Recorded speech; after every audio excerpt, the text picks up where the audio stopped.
నుండి మనం ఎన్నో విషయాలు గతంలో మనం ఎఫెసీ పత్రికలో ఎన్నో విషయాలు నేర్చుకుని ఉన్నాము.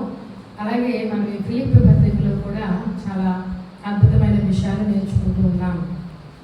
అయితే చెరలో ఉన్న అపోస్తలుడైన పౌలు ఈ 12వ వచనం నుండి 18వ వచనం వరకు ఏం చెప్తున్నారు మనం ధ్యానం చేసుకున్నట్లయితే, కాగా నా పిల్లలారా మీరు ఎల్లప్పుడూ విధేయుల ప్రకారము నా ఎదుట ఉన్నప్పుడు మాత్రమే కాక మరి ఎక్కువగా నేను మీతో లేని ఈ కాలమందు భయముతోడు వణుకుతోడు మీ సొంత రక్షణను కొనసాగించండి. కాబట్టి అంటే అపోస్తలుడైన పౌలు చెప్తారు, మీరు ఎంతో విధేయులైన బిడ్డలు, ఎంతో చక్కగా ఉండేవారు. నేను ఉన్నప్పుడు ఎంత మీరు విధేయత చూపిస్తున్నాడు, నేను ఇప్పుడు చెరలో ఉన్నప్పటికీ మీకు దూరంలో ఉన్నప్పటికీ మరీ ఎక్కువగా మీరు మీ ఎదుట ఉన్నప్పుడు మాత్రమే కాక మరి ఎక్కువగా నేను మీతో లేని ఈ కాలం వల్ల ఏం చేయమంటున్నాడు, భయముతో వణుకుతో మన సొంత రక్షణ ఏం చేసుకోవాలంటే చెప్పండి, కొనసాగించుకోవాలి. దేవునికి స్తోత్రం చెప్తామా? హల్లెలూయా.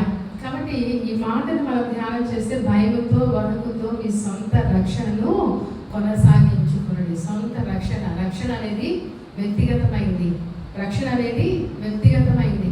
ఎవరు వ్యక్తిగతంగా దేవుని ఎదుర్కొని దేవుని సన్నిధిలో పాప పశ్చాత్తాపతులై దేవుని దయ కొరకు కనిపెట్టుకుంటారో వారికి, అంటే ఎవరు కన్నీరు కాచి ప్రభు సన్నిధిలో నిజంగా పశ్చాత్తాపడ్డారో వారికి దేవుడు ఉచితంగా అనుగ్రహించిందే రక్షణ. మనము గతంలో కూడా ఎఫెసీ పత్రికలో ధ్యానం చేసుకున్నాం. 2వ అధ్యాయంలో 8 నుండి 10 వచనాల మీరు విశ్వాసం ద్వారా కృపచేతనే రక్షించబడి ఉన్నారు, ఇది మీ వలన కలిగినది కాదు, దేవుని వరమే, అది క్రియల వల్ల కలిగినది కాదు కనుక ఎవడనూ అతిశయపడ వీల్లేదు. రక్షణ అనేది మనము దేవుని యందు విశ్వాసం ఉంచి పశ్చాత్తాపం పొందినప్పుడు దేవుడు మనకు ఉచితంగా అనుగ్రహించింది. కాబట్టి అతిశయించడానికి వీల్లేదు. ఇది మన క్రియల మూలంగా అయింది కాదు, లేకపోతే మన స్వనీతి కార్యాలు బట్టి అయింది, అంతకంటే కాదు. మన స్వనీతి నీతి ఎన్నటికీ కానేదని ఎన్నోసార్లు మీకు చెప్పాను. మన స్వనీతి ద్వారా ఎప్పుడు కూడా నీతిమంతులుగా మనం తీర్చబడలేము. దేవుడు మనం నీతిమంతులుగా తీర్చితేనే తప్పితే మనం నీతిమంతులుగా తీర్చబడే అవకాశమే లేదు. కాబట్టి మనం ఇక్కడ గ్రహించాల్సిన విషయం ఏంటంటే, ఉచితంగా ఇచ్చాడు దేవుడు రక్షణ మనకి. కాబట్టి ఈ రక్షణ యొక్క విలువను మనం గ్రహించగలిగితే, ఈ రక్షణ ఎంత గొప్ప భాగ్యమో అని మనం గ్రహించగలిగితే దాన్ని ఏం చేస్తామంట, మనము భయముతో, ఇంకా ఏం చెప్తున్నాడు, వణుకుతో సొంత రక్షణను కొనసాగించండి. ఒకసారి రక్షించబడి, ఒకసారి పాప క్షమాపణ పొందుకొని, ఒకసారి దేవుని బిడ్డ బాప్తిసం తీసుకొని దేవుని బిడ్డని అయిపోయాను అనుకుంటే అంతకన్నా అవివేకం, అజ్ఞానం అనేది లోకంలో ఏది లేదు. దేవుడు ఉచితంగా రక్షణ ఇచ్చాడు. అది ఎందుకు ఇచ్చాడంటే నీలో ఉన్న పశ్చాత్తాపాన్ని బట్టి, నీవు ఆయన పట్ల కనిపించిన విశ్వాసాన్ని బట్టి దేవుడు నీకు అనుగ్రహించాడు. వాస్తవమే. అనుగ్రహింపబడిన ఆ రక్షణను మనం ఏం చేసుకోవాలి, భద్రపరచుకోవాలి. భయముతో వణుకుతో, ఇది పొందుకోవడానికి నేను పాత్రుడు కాదు, లేదా పాత్రురాలు కాదు, అయినను ఆ మహాకృపను బట్టి దేవుడు నాకు ఇచ్చాడు. ఇచ్చిన దీనిని నేను భద్రంగా కాపాడుకోవాల్సిన నా బాధ్యతని మనము మన సొంత రక్షణను ఏం చేయాలి చెప్పండి, భయముతో వణుకుతో మన సొంత రక్షణ కొనసాగించాలంట. ఎందుకంటే చూడు 13వ వచనంలో ఏం చెప్తున్నాడంటే, ఎందుకనగా మీరు ఇచ్చయించుటకును కార్యసిద్ధి కలుగు చేయటకును తన దయాసంకల్పము నెరవేరుటకై మీలో కార్యసిద్ధి కలుగు చేయువాడు దేవుడే. మనలో కార్యసిద్ధి కలుగు చేసింది ఎవరు చెప్పండి, దేవుడే. ఈ రక్షణ ఇచ్చింది దేవుడే. కాబట్టి మనము చాలాసార్లు ఈ లోకంలో చాలామంది ప్రజలు, చాలామంది క్రైస్తవులు రక్షణ విలువ తెలియకుండా బ్రతకడము మనము కళ్ళారా చూస్తూ ఉన్నాం. రక్షణ అంటే ఏంటో అవగాహన లేకుండా బాప్తిసం తీసుకున్న వాళ్ళని చూస్తున్నాం. రక్షించబడిన తర్వాత కూడా దాన్ని నిర్లక్ష్యం చేసే వాళ్ళని ఎంతో మందిని చూస్తున్నాం. చాలా మంది క్రైస్తవులకి, అంతేకాదు చాలా మంది వాక్యం ఎరిగిన బిడ్డలకు కూడా రక్షణ యొక్క విలువ తెలియట్లేదు. అది ఎంత భాగ్యమో, సిరి సంపదల కంటే, మనం కలిగి ఉన్న ధనధాన్యాల కంటే, లేకపోతే మనం కలిగి ఉన్న పదవి ఆధిక్యతల కంటే, లేకపోతే మనం కలిగి ఉన్న ధనము కంటే, అన్నిటికంటే ఇది ఎంతో విలువైంది అనే గ్రహింపు ఎవరైతే కలిగి ఉంటారో ఇది దేన్ని ఆశించరండి. నమ్మిన వారు దేవుని స్తుతిద్దామా? హల్లెలూయా. కాబట్టి మన జీవితంలో దావీదు ఒక ఉన్నతమైన స్థితిలో ఉన్నప్పటికీ, ఒక రాజుగా ఉన్నప్పటికీ, అంటే మనకు దావీదు గురించి ఆలోచన చేస్తే అతడు లోకంలో ఉన్నతమైన పదవిలో ఉన్నాడు, హోదాలో ఉన్నాడు, పలుకుబడిగా ఉన్నాడు, జనము, ధనము, బలగము అన్నీ ఉన్నప్పటికీ ఎప్పుడు దేని బట్టి అతను అసహ్యపడలేదు. కానీ ఏమంటాడంటే, ప్రభువా నేను ఇచ్చిన ఈ రక్షణ మాత్రం నేను పట్టుకొని నీకు కృతజ్ఞతాస్తుతులు చెల్లిస్తాను. దేవునికి స్తోత్రం చెప్తామా? హల్లెలూయా. ప్రభువా నువ్వు నాకు ఇచ్చిన రాజరికాన్ని బట్టి నీకు వదనాలని చెప్పలేదండి, లేకపోతే దేని బట్టే కాకుండా తగ్గింపు కలిగి ఉన్నాడు. తనకు కలిగిన స్థితి దేవుని రక్షణ యొక్క విలువను తను గ్రహించాడు. అంతేకాదు దేవుని సన్నిధి విలువ తెలుసు, తనకి రక్షణ విలువ తెలుసు, దేవుని సన్నిధి విలువ తెలుసు. కాబట్టి తన నుండి ఆ రాజభవనం కంటే దేవుని సన్నిధిని ఎక్కువగా ప్రేమించాడు. రక్షణ విలువ తెలుసు కాబట్టి తనకున్న ధనము బలము లేకపోతే ఆ పదవి కంటే కూడా దేన్ని ఎక్కువ ప్రేమించాడు? దేవుడిచ్చిన రక్షణ యొక్క విలువను తను గ్రహించగలిగాడు. కాబట్టి మనము గ్రహించగలుగుతున్నామా? చాలాసార్లు క్రైస్తవులు అనేవారు కూడా దేవుని దగ్గర నుండి ఏదో ఆశించి మనము దేవుని వెంబడించడం అనేది చాలా పొరపాటు. ఏం ఆశించాలి? మనం ఆశించలేనంత గొప్ప ఆశీర్వాదంగా రక్షణ దేవుడు మనకు ఇచ్చాడు. ఈ రక్షణ మనం అంతం వరకు కాపాడుకొని దాన్ని భద్రపరుచుకుంటేనే నిత్యత్వాన్ని సంపాదించగలుగుతాం. ఏది మనల్ని నిత్యత్వాన్ని, మనం కలిగిన ధనం తీసుకెళ్ళలేదు, మనం కలిగి ఉన్న మనుషులు మనం తీసుకెళ్ళలేము, ఏది మనం తీసుకెళ్ళాము. మనం కలిగి ఉన్న రక్షణ భాగ్యమే మన నిత్య రాజ్యంలో ఉన్నతమైన స్థితిలో మనం ఉంచుతుంది. కాబట్టి మనము భయముతో వణుకుతో సొంత రక్షణ ఏం చేయాలి? ప్రతి పరిస్థితిలో పనిచేసే చోట్ల కానీ మనం ఎక్కడున్నా కానీ, అయ్యో నేను దేవుని రక్షించబడిన బిడ్డనే, నా మాటలు వీళ్ళలాగా ఉండకూడదే, నేను ప్రత్యేకమైన దానిగా ఉండాలి, నేను ఎప్పుడూ ఒకటి చెప్తాను, దేవుని బిడ్డలు ఇతరులు ప్రభావితం చేసేటట్లు ఉండాలి, కానీ లోక ప్రభావం వారి మీద పడేటట్లు జీవిస్తున్నారంటే వారి ఇంకా క్రైస్తవులు కాదండి. చూడండి, మనం వెలుగు, దేవుడు మనల్ని ఏమన్నాడు? వెలుగు యొక్క ప్రభావం మీద చీకటి మీద పడాలి, కానీ చీకటి ప్రభావం వెలుగు మీద పడితే ఏముంది? ఇంకా అర్థమవుతుందా? కాబట్టి మనం ఎక్కడ ఉన్నా కూడా మన ప్రభావం ఇతరుల మీద పడేటట్లు మనం బ్రతకాలి, కానీ లోకస్తుల మాటలకి లేకపోతే, ఎందుకంటే అపవాది మన చుట్టూ దుష్టుడు, లోకమంతా దుష్టుని చేతిలో ఉంది. మన విశ్వాసాన్ని బలపరచడానికి, మన భక్తిని బలహీనపరచడానికి, మన విశ్వాసాన్ని బలహీనపరచడానికి, మన క్రీస్తు నుండి తొలగించడానికి అనేకమైన ద్వారాల నుండి అపవాది ప్రయత్నిస్తూ ఉన్నప్పుడు మనము గట్టిగా నిలబడగలుగుతున్నామా?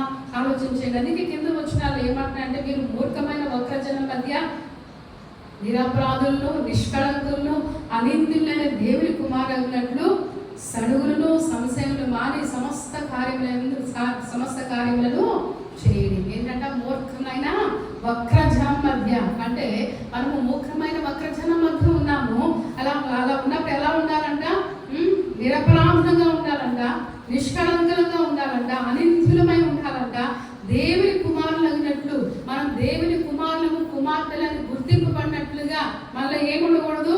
సడుగులు, సంశయాలు మానివేసి సమస్త కార్యములను చేయాలి. సడుగులు ఉండకూడదు, సంశయాలు ఉండకూడదు, ఫిర్యాదులు, అమాటలు, వ్యర్థమైన మాటలు మనం పలకుండా మనము ఏం చేయాలి? జాగ్రత్త పడుతూ ఉండాలి. ఎందుకంటాడు? అట్టి జన్మల మధ్యను, అంటే మూర్ఖమైన వక్రజనం మధ్యను మనం ఎలా ఉండాలని, మీరు జీవవాక్యం చేత పట్టుకొని లోకమందు జ్యోతుల వలె కనబడుచున్నారు. అందువల్లనే నేను వ్యర్థముగా పరిగెత్తలేదనియో, నేను పడిన కష్టమని నిష్ప్రయోజనం కాలేదనియో క్రీస్తు దినమున నాకు అతిశయ కారణం కలుగును అంటే ఎంత బాగా చెప్తున్నారు చూడండి. మీరు మూర్ఖులైన వర్గజనం మధ్య ఉన్నప్పుడు మీరు జీవవాక్యమును పట్టుకున్న జ్యోతుల వలె ఎప్పుడు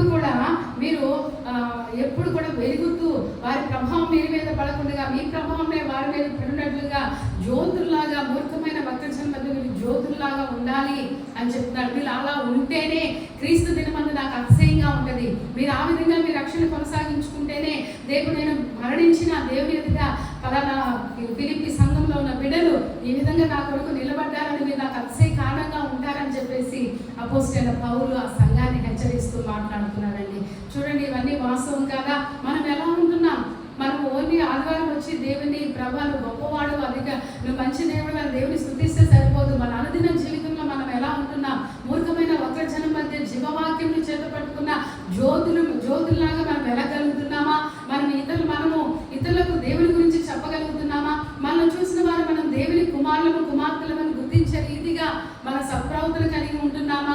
ఇవన్నీ కూడా చాలా మనం ఆలోచింపదగిన విషయాలు అనమాట. కాబట్టి అదే పౌలు అంటున్నాడు అనమాట, మీరు ఈ విధంగా ఉండండి. నేను చెరలో ఉన్నా కూడా నాకు బాధ లేదు. తన బంధకాల్లో ఉండి ఏమంటాడంటే, మీరు జీవవాక్యమును పట్టుకొని జ్యోతుల్లాగా ఉంటే మీరు క్రీస్తును నాకు అతిశయ కారణంగా ఉంటారని చెప్తూ 17-18 వచనాలు ఏం చెప్తాడు? మరియు మీ విశ్వాస యాగములోను దాని సంబంధమైన సేవలు నేను మా ప్రాణార్పణగా పోయబడినాను. ఇక్కడ ఏమన్నా? విశ్వాస యాగములోను.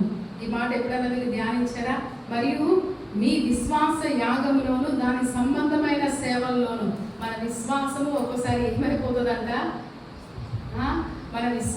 మన విశ్వాసాన్ని బట్టి ఒక్కోసారి మనం యాగమైపోవాల్సి వస్తుంది, సజీవ యాగమైపోవాల్సి వస్తుంది. దేవుని పట్ల మనం నమ్మిన దేవుని యొక్క ఔన్నత్యాన్ని, గొప్పతనాన్ని మనం గ్రహించగలిగితే ఆ విశ్వాసాన్ని, ఆ దేవుని మీద మనకున్న విశ్వాసాన్ని బట్టి ఒక్కోసారి మనం చంపబడిన పరిస్థితులు వస్తాయి.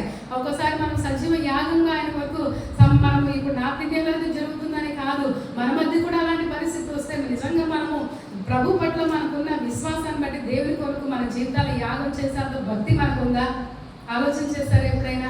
కాబట్టి ఏమంటున్నాడంటే, ప్రాణాత్మకంగా పోయబడినను నేను ఆనందించి, అలాంటి విశ్వాస పరీక్షల్లో మీరు యాగంగా సమర్పించబడిన పరిస్థితి ఏర్పడినా కూడా మీరు అలా దేవుని కొరకు సమర్పించుకుంటే మిమ్మల్ని చూసి ఆనందించే దినం కోసం ఎదురు చూస్తున్నాను. పౌలు ఏమంటున్నాడంటే, నేను ఇప్పుడు చెరసాలలో ఉన్నాను, ఒకవేళ నేను తిరిగి రాలేకపోవచ్చు, నేను ఇక్కడే మరణించవచ్చు, కానీ నేను అలాగా నా విశ్వాసం కొరకు నేను యాగమైపోయినా కూడా మనం అందరం ఎక్కడ కలుసుకుంటాం చెప్పండి? అదే ఆ మాటలు అలా చెప్తున్నాడు 17-18 వచనాల్లో. మరియు మీ విశ్వాస యాగంలోను దాని సంబంధమైన సేవల్లోనూ నేను ప్రాణాత్మకంగా పోయబడినను నేను ఆనందించి మీ అందరితో కూడా సంతోషించును, అటువలనే మీరును ఆనందించి నాతో కూడా సంతోషించును. దేవునికి స్తోత్రం, హల్లెలూయా. మనమందరం కూడా మనము ఒక ఉద్దేశంతో జీవిస్తున్నాము, ఒక గురి కలిగి జీవిస్తున్నాము. మన రక్షకుడు మనకు తెలుసు, మన జీవితం యొక్క ప్రాధాన్యత ఏంటో మనకు తెలుసు. సర్వలోక సృష్టికర్త, సార్వభౌమాధికారి, సమస్తమును సృష్టించిన వాడే మనం సృష్టించాడు. తన పోలికలో తన స్వరూపమందు తన మహిమ కొరకు మనం సృష్టించాడు. అది ఏ ఉద్దేశం కొరకు మనం సృష్టించాడు, ఆ ఉద్దేశాన్ని భూమి మీద సక్రమంగా నిర్వర్తించినప్పుడు కలగడంలో దానిలో ఉన్న సంతృప్తి మనకి ఇంకా దేనిలో కలగదన్నమాట. కాబట్టి ప్రభు చిత్తం ఎరిగి ప్రభు కొరకు ఈ లోకంలో జీవించడం కంటే గొప్ప భాగ్యం లేదు. అదేవిధంగా ఆయన కొరకు జీవిస్తున్నప్పుడు అనేకమైన ఆటుపోట్లు, ఎందుకంటే లోకమంతా దుష్టుని చేతిలో ఉంది, మనం విశ్వాస సంబంధులము కాబట్టి అనేకమైన నిందలు, అవమానాలు, విశ్వాస పరీక్షలు ఎదుర్కోవాల్సి వచ్చినప్పుడు కూడా ప్రభు కృపతో వాటిని జయించి నిత్య అంతం వరకు ఈ మాటను మనం గుర్తుపెట్టుకోవాలి. భయముతో, వణుకుతో దేవుడు మనకి ఇచ్చిన రక్షణ ఎంతవరకు కాపాడుకోవాలండి? అంతం వరకు. మన మధ్య సవాల్లో కూడా మనం ఒక మాట చూస్తాం, అంతం వరకు సహించువాడే రక్షించబడదు. కాబట్టి మన జీవితాల్లో సహనంతో, ఎందుకంటే మనకు విలువ తెలుసు, మన గమ్యం తెలుసు, మన నిరీక్షణ తెలుసు, మనం దేని కొరకు బ్రతుకుతున్నామో మనకు తెలుసు. కాబట్టి ఆ నిశ్చయతతో మనము ప్రతిదీ కూడా జయిస్తూ దేవుని కొరకు జీవించగలిగే భాగ్యం పరిశుద్ధాత్మ దేవుడు మనకి ఇవ్వాలని, మనము కూడా దావీదు వలె దేవుని హృదయానుసారులుగా ఉన్నట్లుగా ఎక్కడున్నా కూడా ఆయన నామాన్ని ప్రచురపరిచేవారుగా, ఎక్కడ ఉన్నా కూడా ఆయనకి కీర్తి తెచ్చేవారుగా, ఎక్కడ ఉన్నా కూడా ఆయనకి మహిమ తెచ్చేవారుగా బ్రతుకుటకు పరిశుద్ధాత్మ దేవుడు మనకు సహాయం చేయాలని. మనం అలా ఉంటున్నామా లేదా? ఏదైనా పొరపాట్లు ఉన్నాయా? లోకలు ఉన్నప్పుడు లోకస్తులాగా మనం జీవిస్తున్నామంటే మనం పరిశీలన చేసుకోవాలి. ఎందుకంటే దేవుని ఆత్మ మనలో లేకపోతేనే మనం లోకలు ఉన్నప్పుడు లోకస్తులాగా, మందులు ఉన్నప్పుడు మందులో బిడ్డలాగా ఉంటాం.